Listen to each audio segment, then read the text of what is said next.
Words of Sri Aurobindo.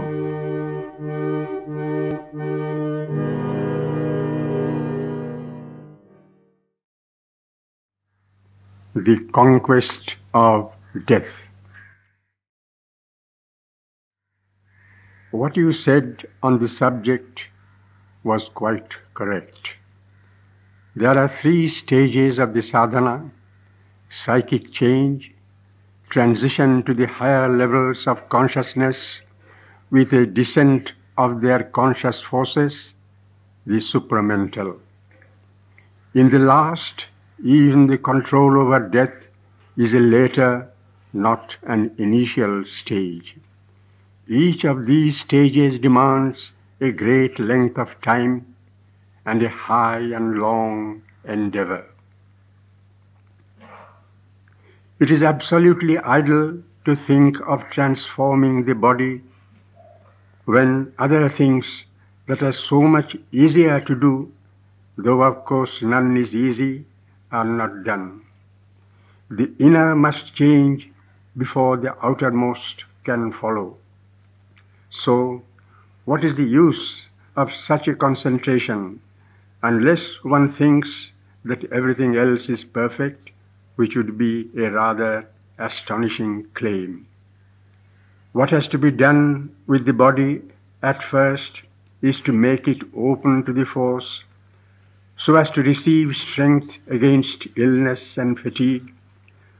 When they come, there must be the power to react and throw them off, and to keep a constant flow of force into the body. If that is done, the rest of the bodily change can wait for its proper time. It is quite true that the surrender and the consequent transformation of the whole being is the aim of the yoga. The body is not excluded, but at the same time, this part of the endeavor is the most difficult and doubtful. The rest, though not facile, is comparatively less difficult to accomplish. One must start with an inner control of the consciousness over the body, a power to make it obey more and more the will or the force transmitted to it. In the end, as a higher and higher force descends and the plasticity of the body increases, the transformation becomes possible.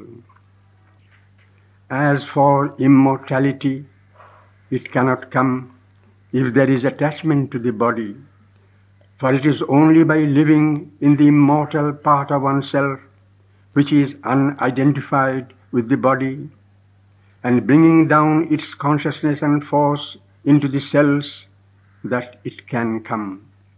I speak, of course, yogic means. The scientists now hold that it is, theoretically at least, possible to discover physical means by which death can be overcome, but that would mean only a prolongation of the present consciousness in the present body. Unless there is a change of consciousness and change of functionings, it will be a very small gain.